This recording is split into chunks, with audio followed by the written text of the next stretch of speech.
Formula One fans, welcome to the Formula One News Hour. I'm your host, Jonathan Steele. So this week we have the Italian Grand Prix in Monza, Italy. And who knows, Ferrari might get lucky this week and actually win their home race, but that's to be seen. So this week, again, we're going to have history. We're going to have a condensed version of the practice sessions because we're having a horrible time trying to get the Formula One News Hour down to an hour. The first one was an hour and 30 minutes. The second one was an hour and 20 minutes. So we're going to do our best to get this one down to an hour and keep it really, really interesting. So Friday will be practice times and Saturday morning, and then qualifying Saturday morning, and then the race on Sunday. So again, I think we're going to have a really interesting weekend. But first, let's thank our sponsors for helping make this podcast possible. We'd like to thank CloudHub, Thenology, Give-Send-Go, El American, Inform America, and Moms for Liberty. So thanks to those guys for helping make this podcast possible. And the history portion of this podcast is brought to you by Thenology. As I've talked about in the past, you know, these race cars today generate a lot of data, and businesses generate a lot of data. And what do you need to store all of your data in? A data center. And that's exactly what Thenology is. Thenology is a privately owned data center in Austin, Texas. It has a private cloud, a public cloud, provides co-location and disaster recovery services. So if you're in need of somewhere to store your data, or you'd like just to host your website, create a website, maybe you're building your own special software application or something like that, then think of the folks at Thenology to get that started for you. That's thenology.com.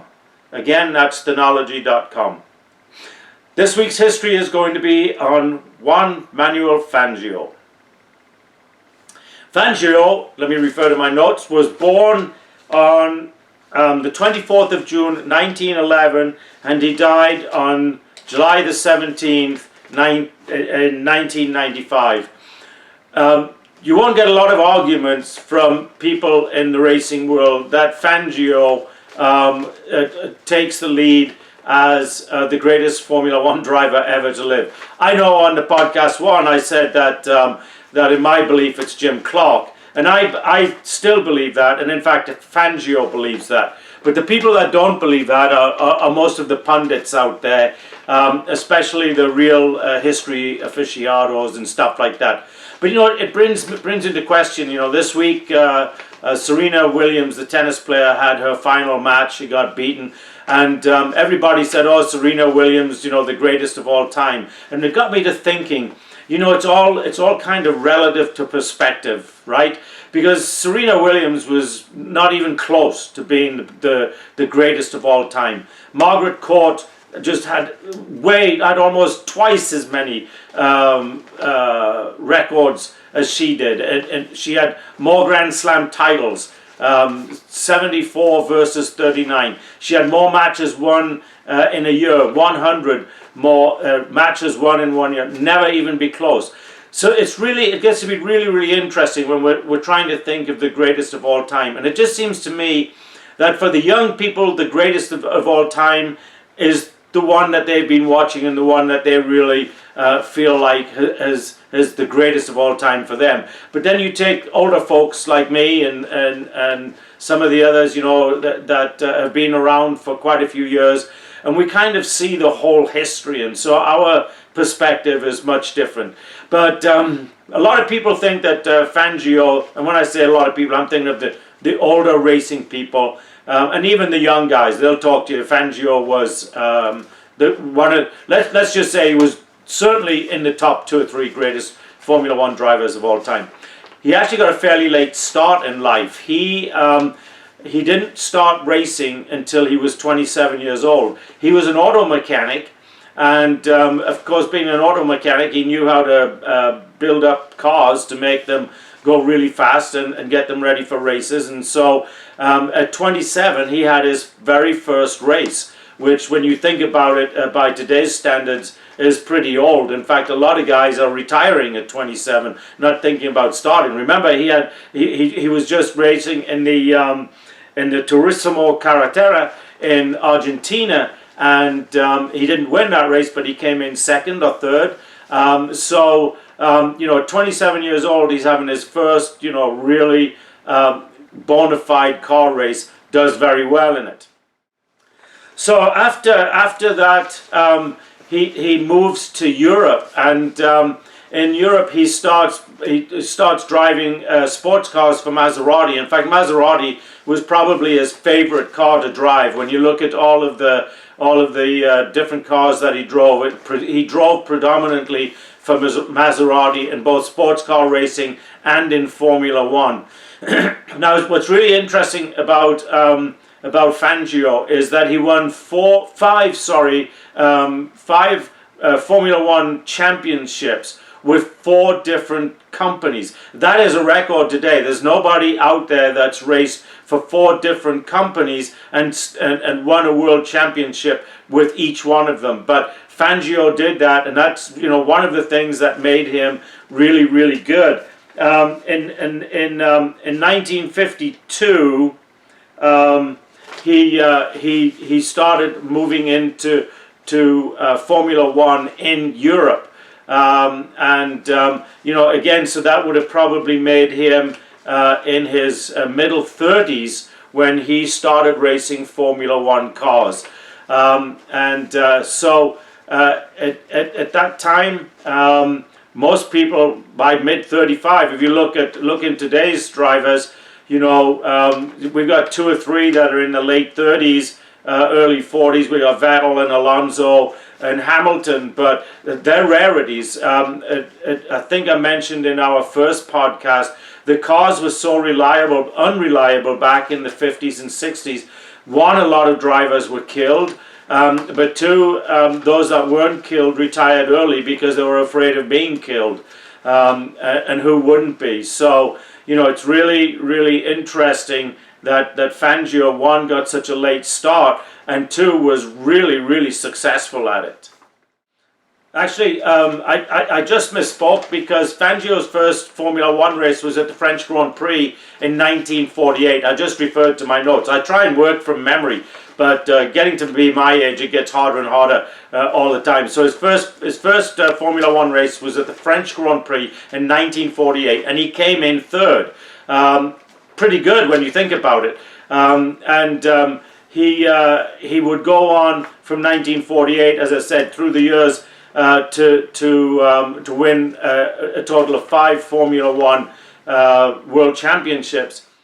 In 1952, he lost control of his car and had a really serious accident. He actually broke his neck and ended up, and that was in Milan, so that kind of ended his year in 1952. In fact, he went back to Argentina to recuperate, and then came back in the 1953 season. Now, during that time, he put 2 and 2 together and realized that some of these car companies that weren't in Argentina, the European ones, one day certainly would. So he secured himself the Mercedes franchise ship for all of Argentina. So not just a mechanic and a race car driver, but a very astute businessman, and to the very end. In fact, for the last few years of his life, he was honorary chairman of Mercedes Argentina,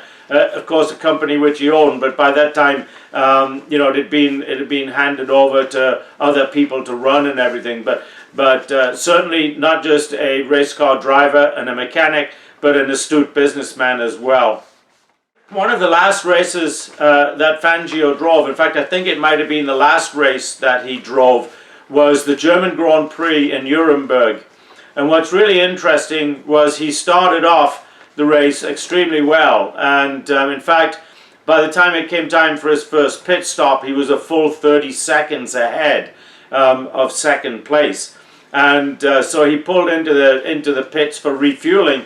And back then, they didn't have the the refueling techniques that they have for cars today. It was literally gravity fueling from a can, and so it could take, you know, anywhere from 15, 20, 25 seconds to refuel those cars. Well, something went wrong, and it took him a lot longer than even 30 seconds. And so Fangio came out way down in 5th or 6th place to finish that race.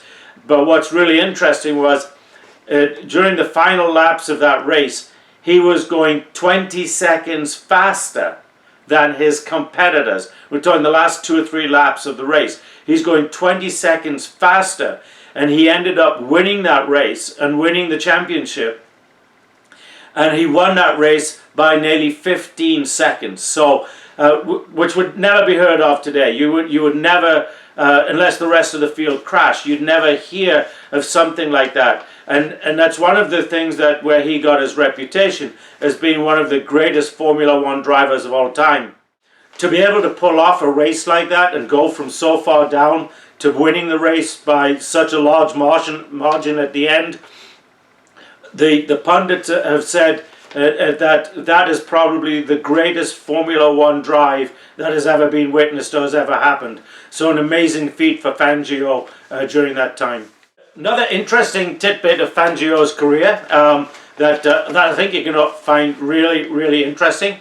So they used to have a Cuban Grand Prix, and in 1958, the Cuban Grand Prix was about to be held, and a great guy called Fidel Castro decided that he didn't want the Cuban Grand Prix to take place at all. So what he did was he kidnapped Juan Manuel Fangio and kept moving him from house to house.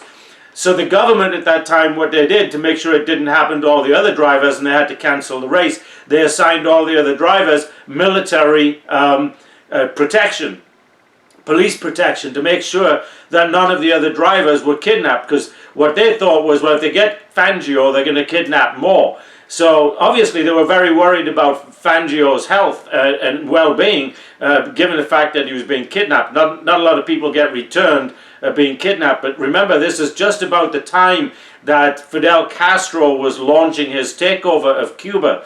So it was really, really interesting. But anyway, it all ended well, and Fangio, after the race ended, Fangio was released, and it was, though, the last Cuban Grand Prix ever to be held in Cuba. So I think we can all read up, and I encourage you, you know, as I do these little tidbits on the history of Formula One and the drivers and everything, I encourage you to go out to the internet and look up some of these drivers and look at some of the things they did, and some of the car owners and some of the manufacturers, and look at the history and see how this started. And what's really interesting to note when you look at the history of these guys was how they really struggled, then had a huge success, and then after a huge success, you know, they just kind of faded into the limelight, but not fading, because a lot of them stayed very much involved in Formula One racing. And in fact, if you tune in and watch the Formula race this weekend, you'll see a lot of the drivers of yesteryear as commentators on TV. They've got Martin Brundle as a commentator. They've got Damon Hill, who is the son of Graham Hill. And so you can watch and see some of these drivers of yesteryear on TV today, still very much involved with Formula One, and very much want to be part of it and part of the history of Formula One. So I encourage you to go out to the internet and read up on Fangio and Jim Clark and Colin Chapman. And next week there'll be another one. Until then, on the history portion, that's the end. Welcome, Formula One fans, and it is September the 10th, and we are just about to get into qualifying. But first, let's go ahead and thank the sponsor of this segment, El American. You know, you've got choices to where you can get your news and what languages you can get your news in. But there's one station where you can get your news in both the Spanish and the English language, and there won't be any fake news on there. I'm talking about El American. El American is a Spanish-English network out of Florida, and it is one of the best ways to get your news and find out what's going on in your part of the world. Obviously, speaking Spanish, they cover a lot of the events in Latin America as well as here in the United States. So please go to El American and tune in and make them your default location to get your news. Okay, so let's get right on to practice sessions. Not a lot of surprises in the practice sessions. At the end of practice 3, it was Verstappen leading the way, followed by Leclerc, Perez, and Russell. Sorry, Sainz, Russell, in that order. So not a lot of surprises, other than you know, the first practice 1 and practice 2, Verstappen wasn't getting the kind of times that he was getting towards the end there, and he ended up a clear 0.3 of a second ahead of Leclerc, which is quite large. So it's going to be interesting to see what goes on here this morning on the qualifying sessions. The other surprise, I guess, in the practice was how slow the Mercedes are compared to the Ferraris and the Red Bulls, with Lewis Hamilton actually all the way down in 10th place. So that would put him a little over a second behind, which, you know, in these cars, you know, 1/10 of 1 second can turn out to be quite a sizable lead when you start thinking about making up 1/10 or 2/10 of a second every lap in a race. Then pretty soon you're ahead, you know, by 4 or 5 seconds, which is a nice comfortable lead towards the end. So anyway, we'll see what goes on right here in the qualifying sessions, and we're about to get started. Give Send Go is a site that you turn to when you're in need, or you have family members in need, or friends in need, and you want to raise money for your friends. They're a nice conservative site with no censorship. They're a nice religious site, so they don't care what your religion is and what your political beliefs are. If you're in need of money, then you need to go somewhere that's simple and easy to raise money on, and that would be Give Send Go. Again, that's givesendgo.com. Givesendgo.com. Okay, and qualifying has begun, so we'll sit back here and watch it for a few minutes, and we'll see where we are after about 5 minutes, and the first couple of laps have been completed here in the Q1 session. As we're waiting for the lap times to come in here on the Q1 session, it should be noted that there are 9 cars that are going to take grid penalties. Among them are Carlos Sainz, going to go all the way to the back, Max Verstappen, who will be hit with a 5-place grid penalty, and Lewis Hamilton, who will also go right to the back. So 2 or 3 of your big names being hit with grid penalties for either taking on completely new power packs, or in Max Verstappen's case, he took on a new engine.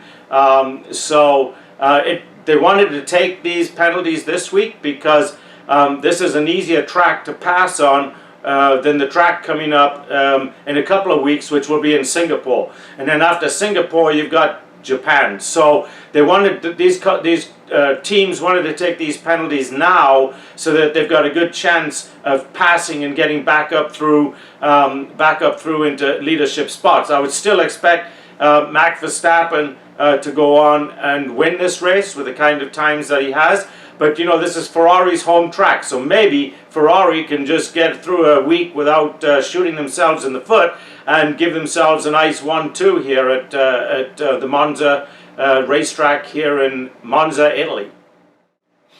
Something of a newsworthy event taking place at this week's Monza Grand Prix, and that is there are 2 Dutchmen. That's what I said, 2 Dutchmen in a race, in a Formula 1 race for the first time in history.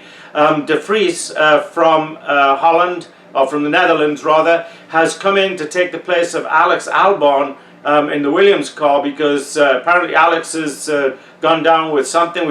They're not really saying what.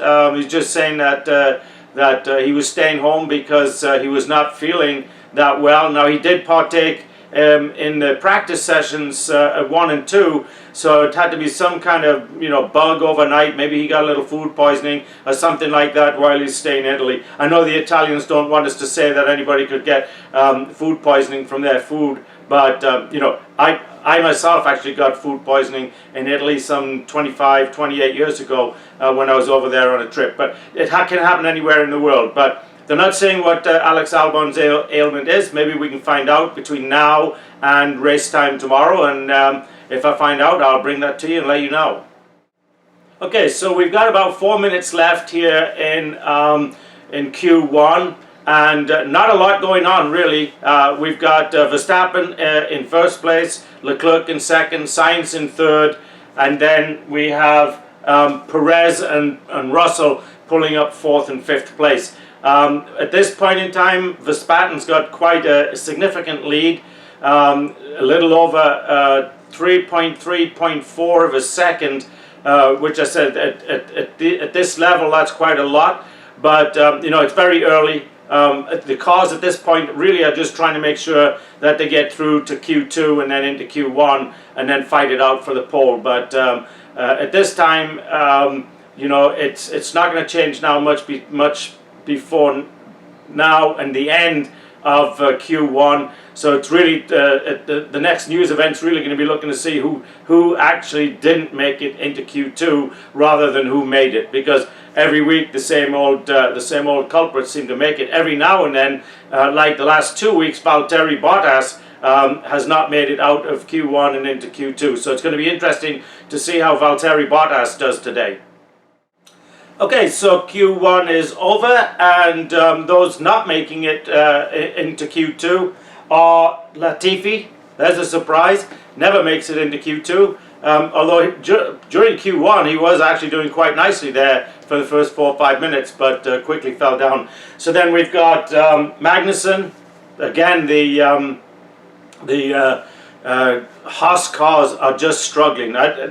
Haas has got to be pulling his hair out, because at the beginning of the season they had so much promise. They were making it into Q2, and I think Magnussen probably made it into Q1 practice sessions and finished the races up there in the top 10 and earned themselves some points. And I think Mick Schumacher also did the same. So the other drivers out, of course, is Schumacher, who is Magnussen's teammate, and Joe Granu. That's kind of a surprise. I wouldn't have expected Joe Granu not to have made it through. He's been driving quite nicely, but you'll notice one name that I did not say there, and that is Valtteri Bottas. Bottas has made it through into Q2, so Q2 will be starting in about 4 or 5 minutes, and let's watch and see how things go from here.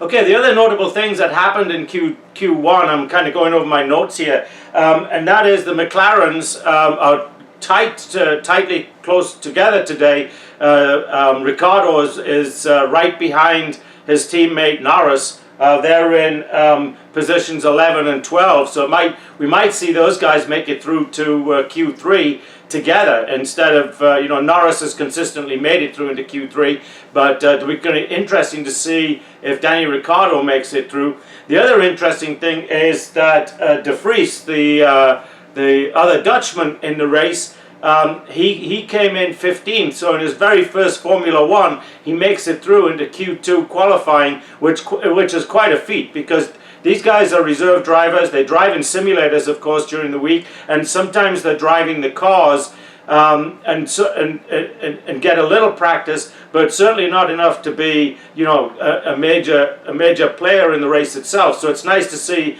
a rookie doing so well. I did hear as we were going between Q1 and Q2 that in fact it was after practice 1 and 2, and actually before last Thursday actually they called up De Vries because they were expecting that he was going to be driving for Alex Albon. So it must have been something that Alex Albon felt was coming in, that he was going down with something. Now, they have not said COVID, and nobody's mentioned that word, so I don't think that's it. But we'll keep our ears open, and maybe we'll find out, like I said, before the race tomorrow, and then we'll let you know.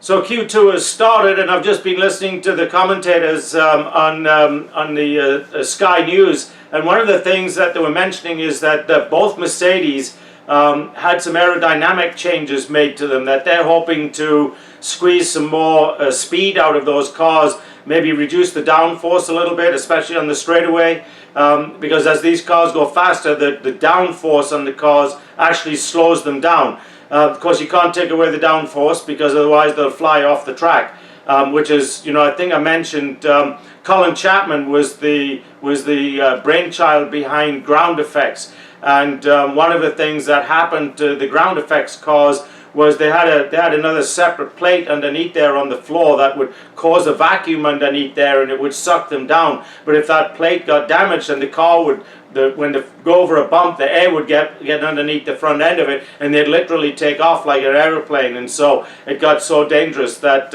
Formula One actually did away with the ground effects as it was.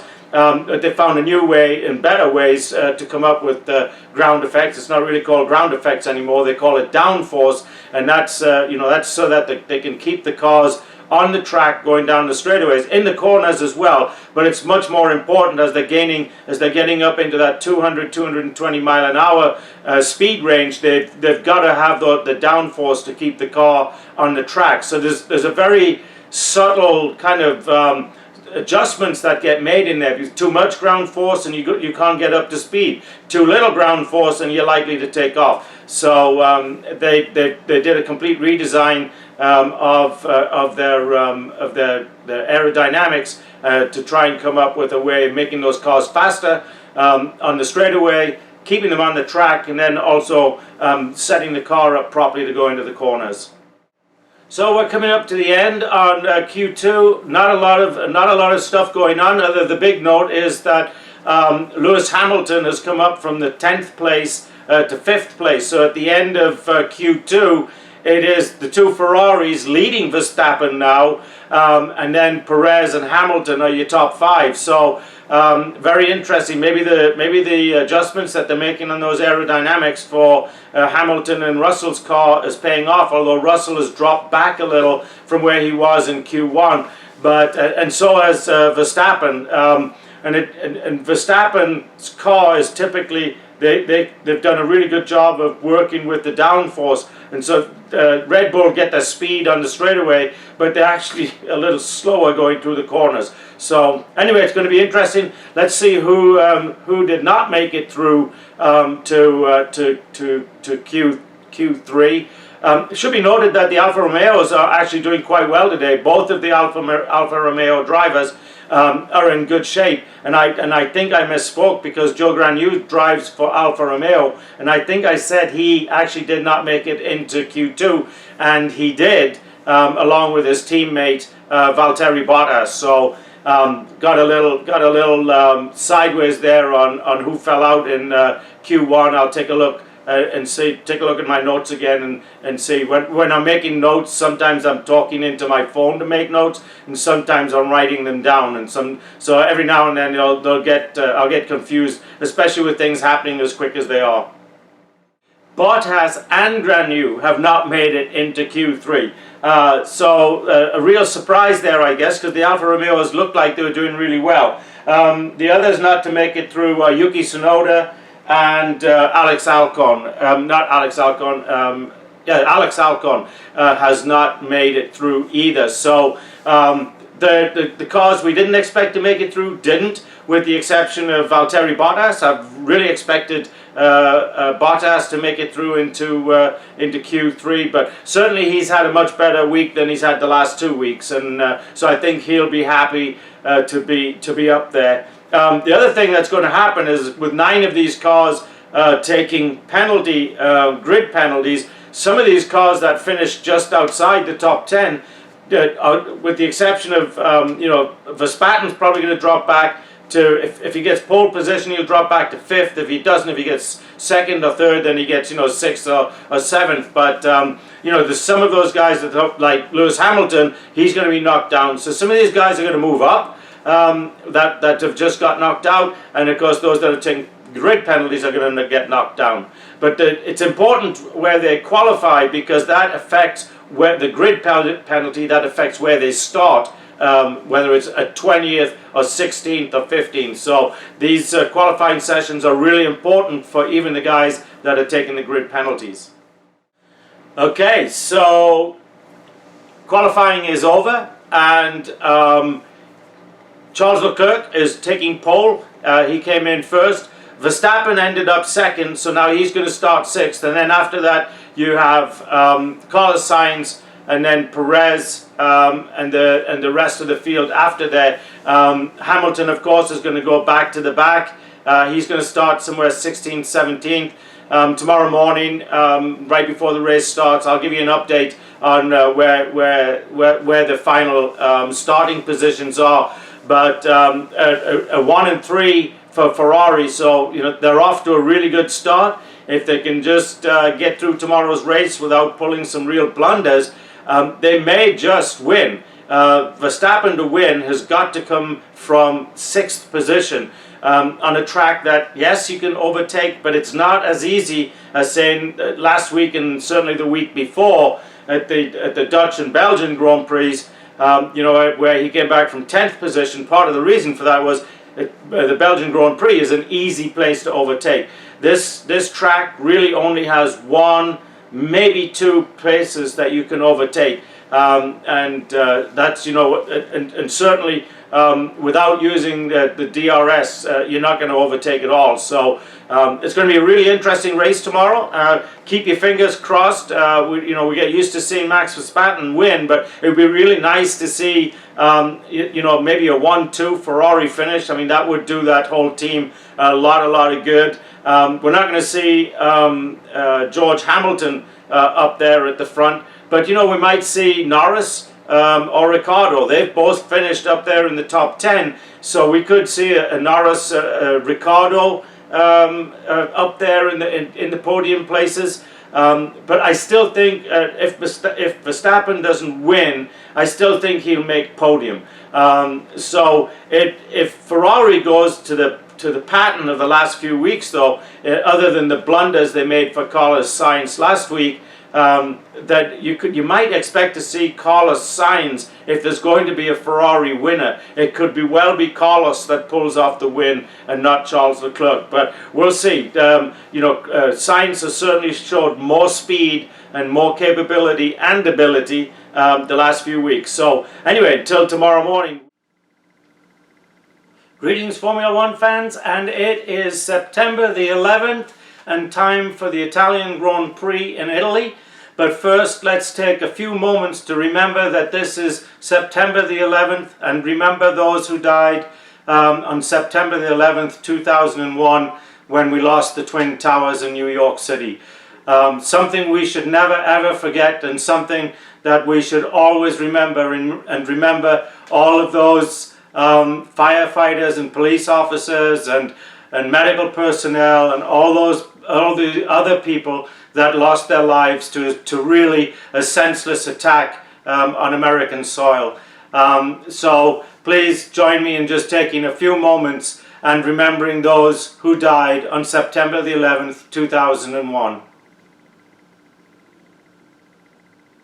And today is, as I said earlier, it is the Monza Grand Prix coming to you from Italy. Now, a couple of things to catch up on from yesterday. When we left, we had not seen the final running order for this morning, but a lot of changes. Some of those down all the way down in the 14th, 15th position, like Latifi, for example, find themselves on the grid up in the top 10. So a lot of changes, but we still have Charles Leclerc on pole, and Verstappen is starting from 7th. So I would look for Verstappen to be really climbing up through the ranks pretty quickly. He did not have the fastest times in practice, but Red Bull always find a way, this year anyway, to make their cars just a little faster on race day, and I would not expect anything different from them today. I would not be surprised to see the Ferraris, though, taking at least the win with Charles Leclerc. His car's in good condition, and unless we see some bonehead moves out of Ferrari, I think there's a very good possibility that Leclerc will win the race. although I'm still putting my money on Verstappen. Hamilton, like I said yesterday, he's starting all the way from the back of the grid on position 19, so you know, don't look for him to climb much higher than maybe, I don't know, let's say 6th or 7th or maybe 8th. Towards the end of the race. Look for Carlos Sainz to maybe get to about the same position. He's starting just 2 places up from Hamilton after all of the grid penalties were taken. So the race will start in about 5 minutes, so we are waiting for that. We're just watching the dignitaries get themselves on TV right now, and watching the great Alberto Broccoli sing the Italian national anthem. If you haven't heard that guy sing, you should. He's amazing.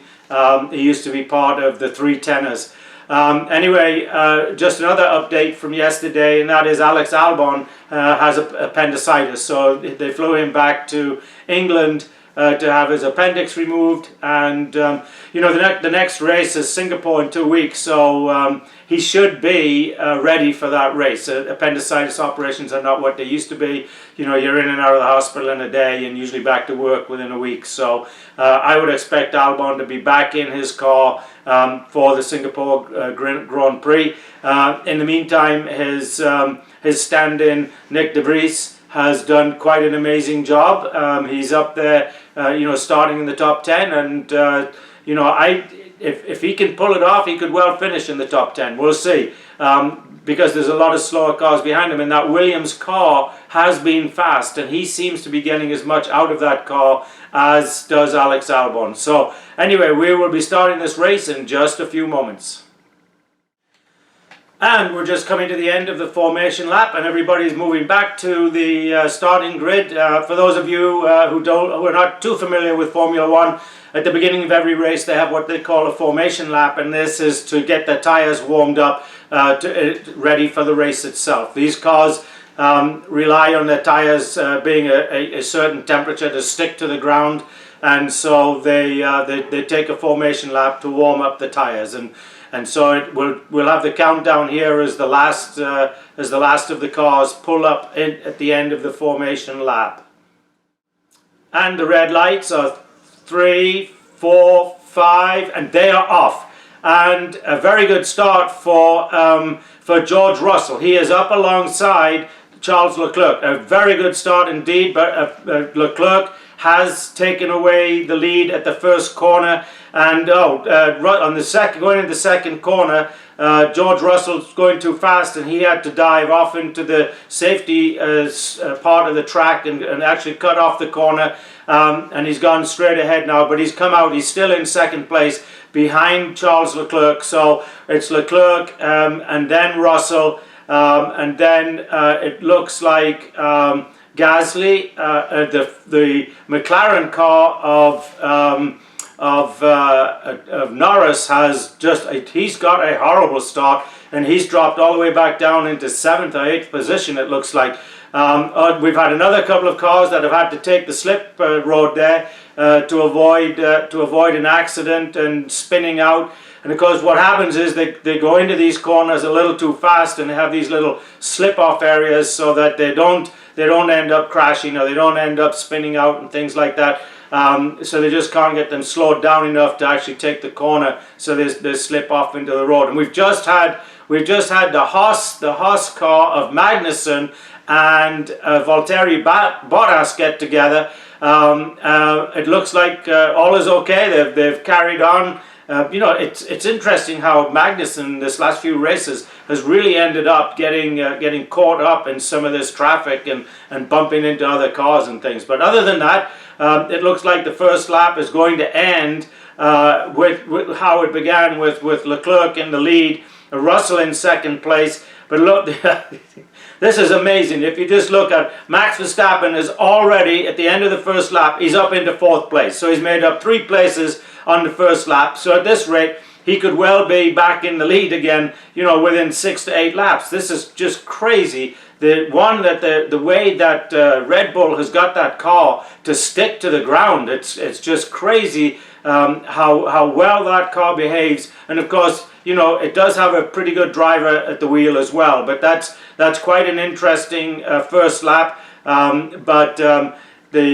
it stands right now, Hamilton hasn't made up any time at all. He's still stuck back there. Well, he's made up one place. He started off 20th. He's in 19th now. So, but that's kind of strange. I would have expected him to have made up more time. But lots of time in this race. We've got most of the cars have started on soft tires and will change to medium tires at about probably around lap 20, and then we'll see them go to the soft tires go to the medium, and those that have started on the medium will go all the way through to probably lap 35 or 38, and then they'll shift to the soft tires. So the soft tires, of course, give you a lot more speed, but they wear out a lot more quickly. So it's going to be very interesting to see how it goes through.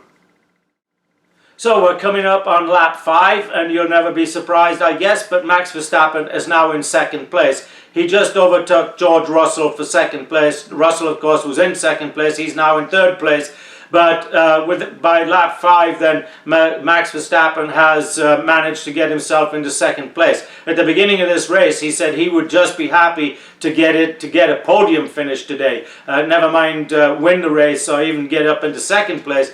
He was thinking more like third. He made the comment, it's not important for us to win the race. We really want to win it, but it's not really that important for us to win it. And that is, of course, because if he actually wins this race, he could well be crowned world champion, no matter where he finishes, other than, you know, outside the top 10.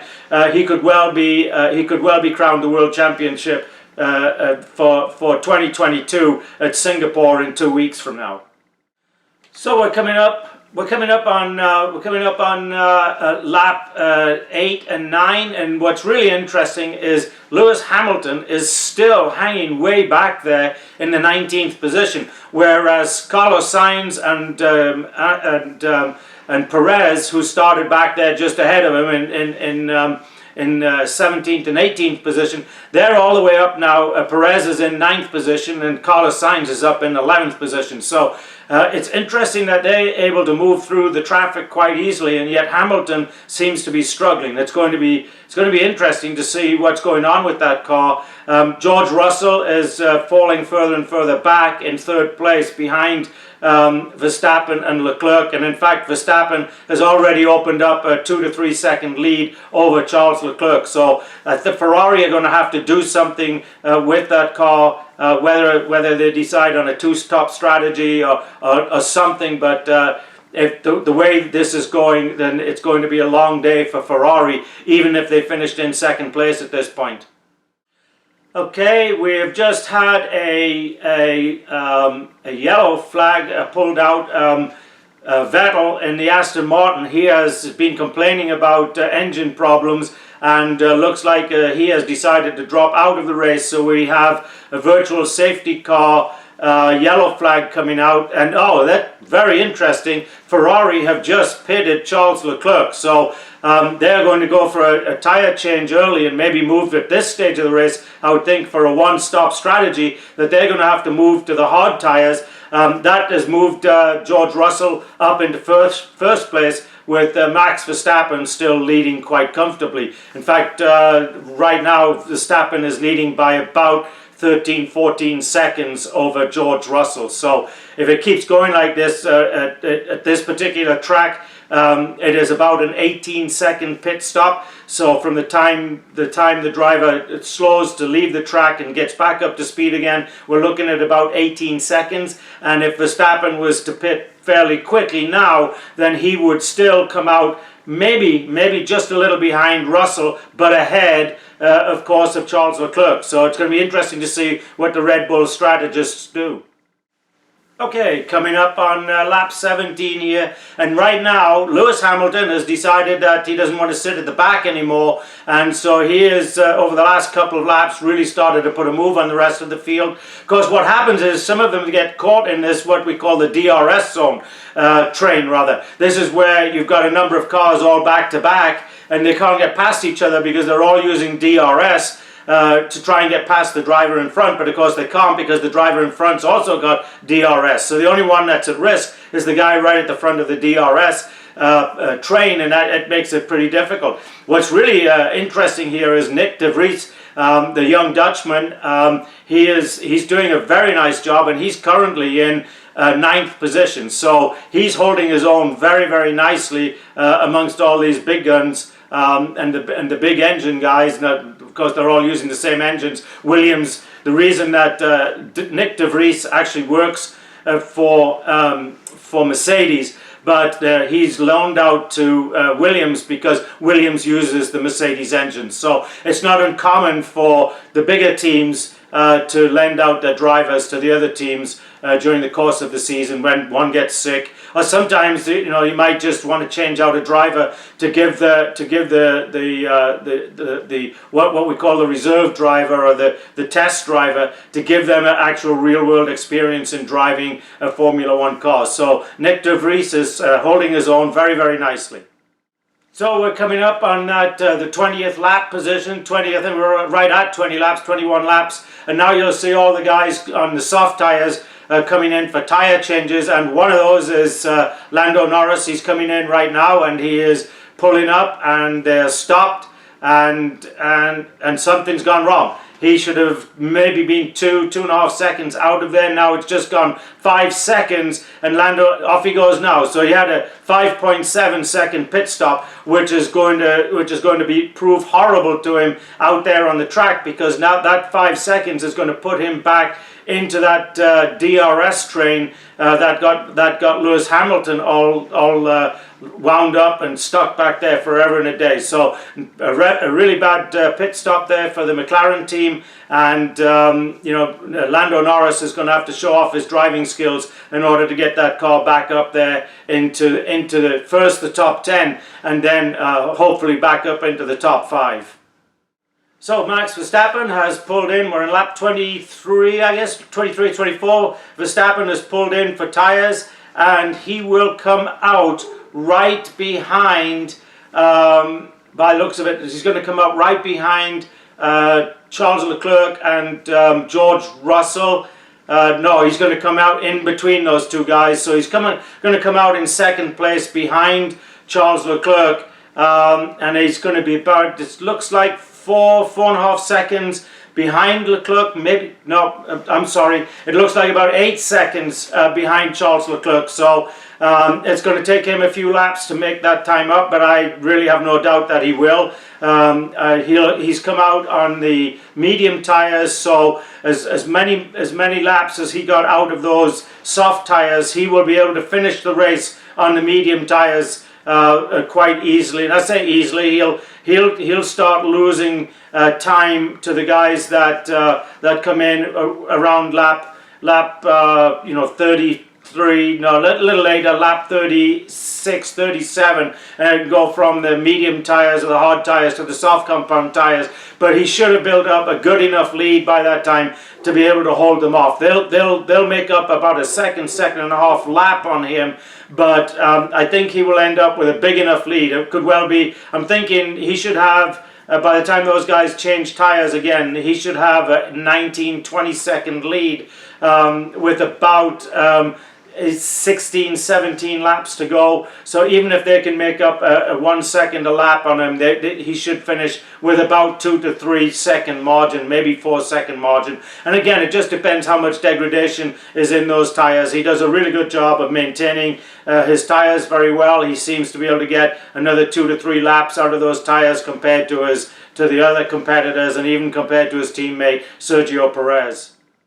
So we're coming up into lap 34, and of course Max Verstappen is leading the race again, and Charles Leclerc is falling steadily back. And apparently he went on to the hard tires, hoping that they could get more speed out of them than they were able to. So they're going. In fact, they are going to pull in Charles Leclerc right now and move him, I'm sure, to a soft set of tires. And hope that those tires are good enough to chase down Max Verstappen and then get ahead of him, because Verstappen, if you remember, went to the medium compound tires at around lap 23-24. So he will have tires. So Leclerc will be on soft tires, and by that time, so we're looking at Yeah, Verstappen, by the time Leclerc gets out, Verstappen's going to have about 12, 13 laps on those medium tires,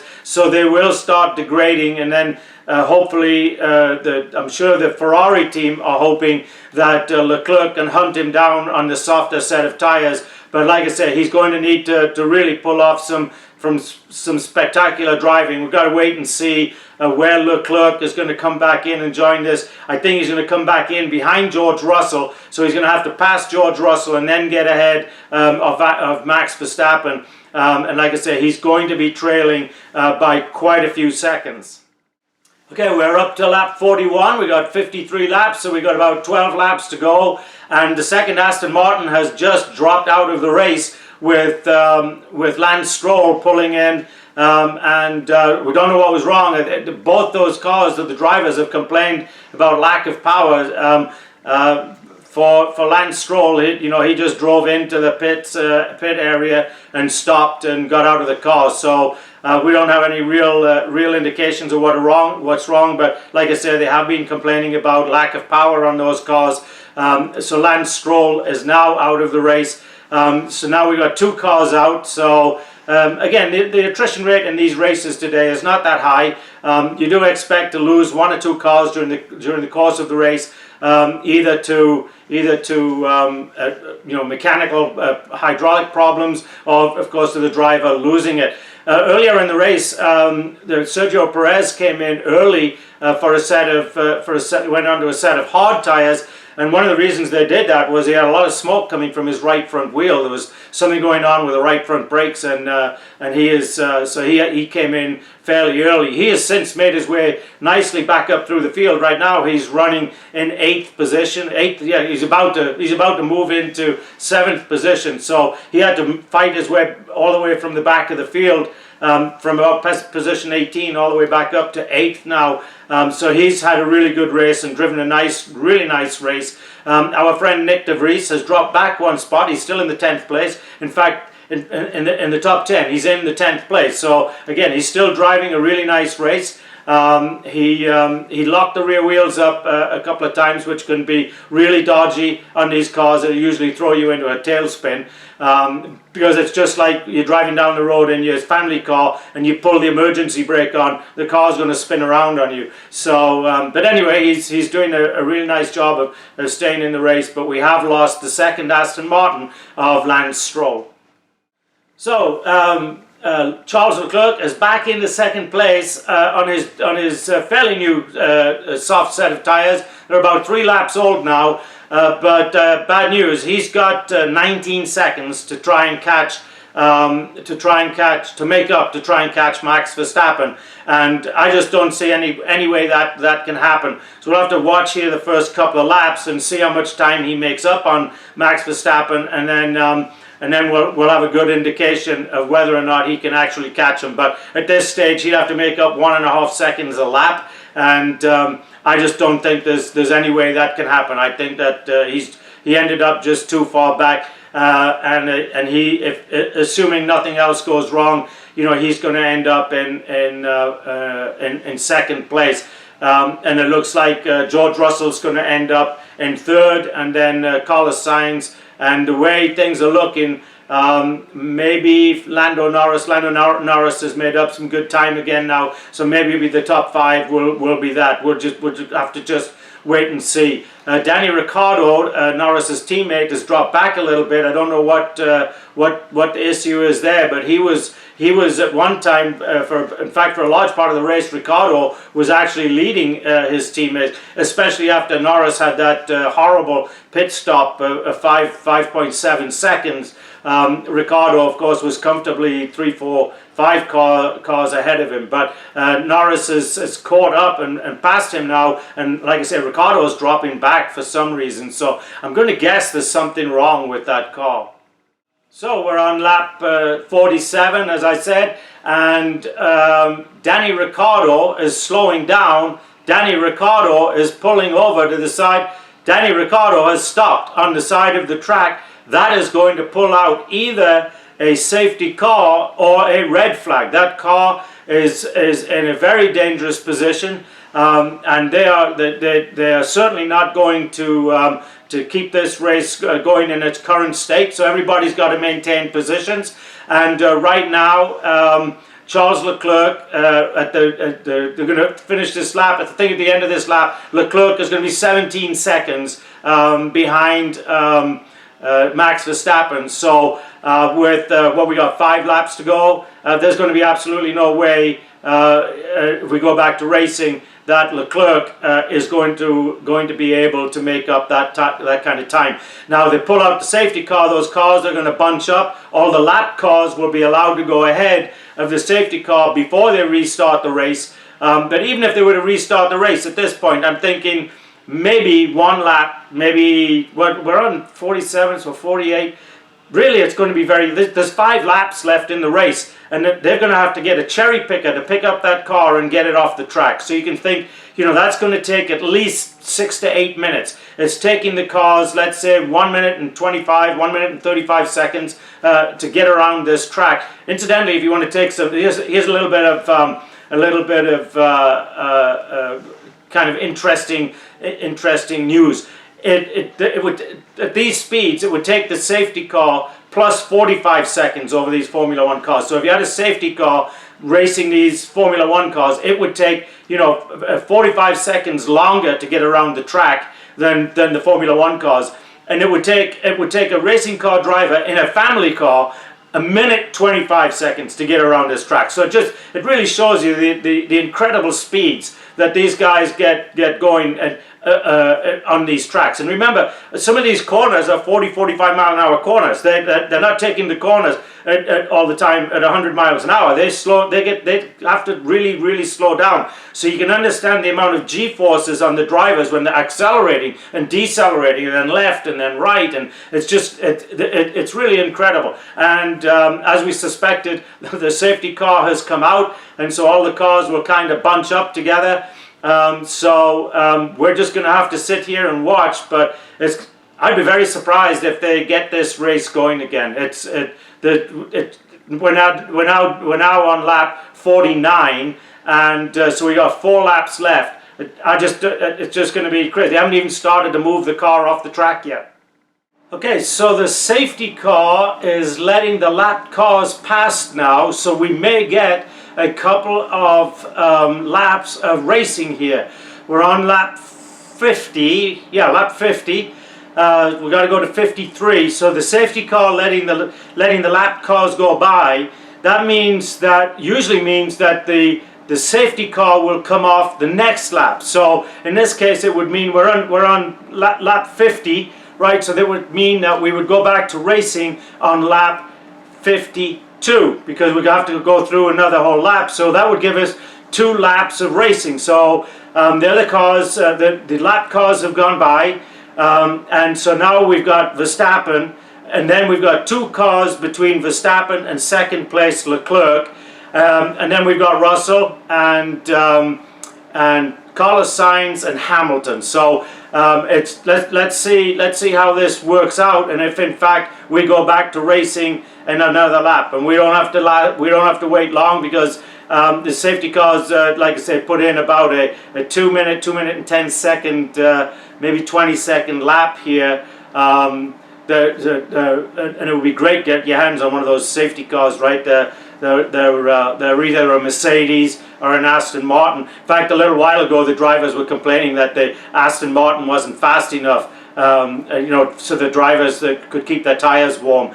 But anyway, it looks like this week it's a Mercedes. They kind of alternated, but so we're going to see here very shortly. In fact, in the next 30 seconds, whether or not we are going to go back to racing, because they're coming up on the pit lane turn off for the safety car, and if he goes in, then we're back to racing. If he does not, then folks, we're in for a yellow car finish to this or a safety car finish to this race. And so in fact, we are going to see a safety car finish. The safety car did not pull in, so that means this race is going to finish in a safety car in the order that I just gave you, where it's Verstappen, Leclerc, Russell, Sainz, and Hamilton. So you look at Carlos Sainz and Hamilton at the end of the day really pulled off a pretty good drive, because they started right from the very back.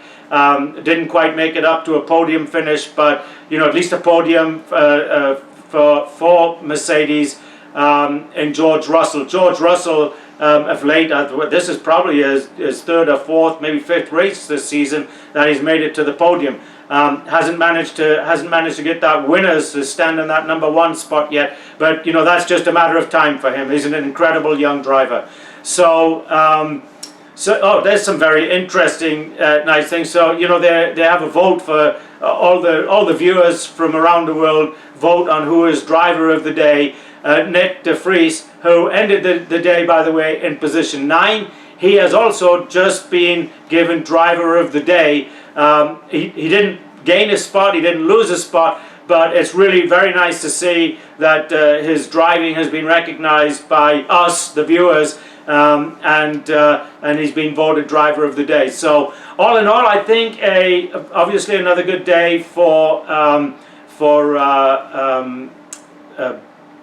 Red Bull. Sorry, lost my train of thought there for a second. Very good day for Red Bull. Not a bad day for Ferrari at all. I think you could say they got rid of their gremlins. A horrible day for Aston Martin, with both of their cars having to drop out of the field.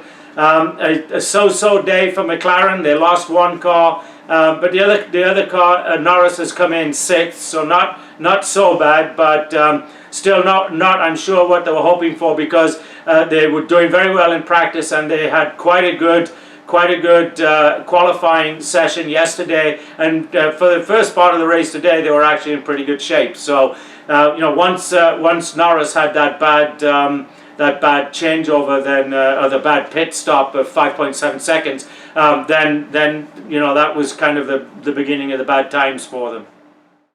So this portion of the Formula One news has been brought to you by Thenology. Thenology is a privately owned data center in Austin, Texas. Data centers collect data. They also provide private cloud and public cloud, and provide co-location space, and provide emergency disaster recovery services for companies. Should they lose their equipment or something like that in their office, then they've got a complete backup of their system stored off in a data center. And Thenology is one of the premier privately owned data centers in Austin, Texas, that provides this service. So when you're thinking about where you want to store your data, or you're thinking about where you want to host your website, build your website, create your video games, or whatever it is that you want to do when it comes to software and data, please think of Thenology. That is Thenology.com. Again, Thenology.com. This podcast has also been brought to you by CloudHub. Folks, you have a choice to make when you're deciding on what social media site that you want to use. And let me tell you something. You want to be on a social media site that is not going to censor you. It's not going to take you down because they disagree with your views or your what you say about other people and all this kind of stuff. CloudHub is for those that want to maintain and retain free speech in this great country called the USA. It's a site that I use because they've got channels, they've got events, they've got information groups, share group stuff together. They're very, very much like a Facebook, but just a lot better. And the other big thing that they don't do, that Facebook does do, they don't gather all of your data and then sell it off to marketing firms. They're not capturing all of your private information and the information about your friends and your relatives and taking that and reselling it to somebody. No, when you're on CloudHub, you remain private. So please, give CloudHub a try. That is CloudHub.com. CloudHub.com. Now, before we finish today's broadcast, I forgot to do this last week, and I am really, really sorry for doing it. But we have to thank our producer and our all-technical guru, Andre Kuhn, if I can get his name out properly. That's Andre Kuhn, who produces these podcasts for me, and also all of the video and all of the things you see strung together from a technical perspective is also done by Andre Kuhn. So thank you, Andre Kuhn, for all of your production and technical assistance.